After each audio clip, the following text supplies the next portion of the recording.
अस्सलाम वालेकुम नाजरीन, मैं हूं सलवा स्नैन और आप देख रहे हैं सूर्या न्यूज़ HD। आइए नजर डालते हैं आज की अहम खबरों पर। कराची रिपोर्ट आजिज फ़कीर। गवर्नर सिंध निहाल हाशमी साहब से साबिक सूबाई वज़ीर व रहनुमा मुस्लिम लीग नून सिंध हाजी मुज़फ़्फ़र अली शजरा उनके हमरा फ़र्जंद व रहनुमा मुस्लिम लीग नून सिंध अब्दुल रज़ाक शजरा की अहम मुलाकात।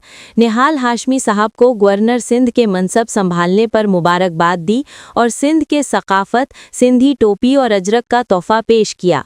बाद अज़ा मुल्की सियासी सूरत हाल और मुख्तलिफ उमूर पर तबादला ख्याल और सैर हासिल गुफ्तगू की।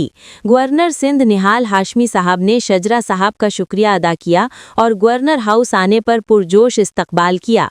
शजरा साहब ने गवर्नर सिंध के लिए नेक ख्वाहिशात और उम्मीद जाहिर की है कि सिंध बिलखुसूस कराची शहर की खुशहाली के लिए अपने फ़राइज़ सर अंजाम दें।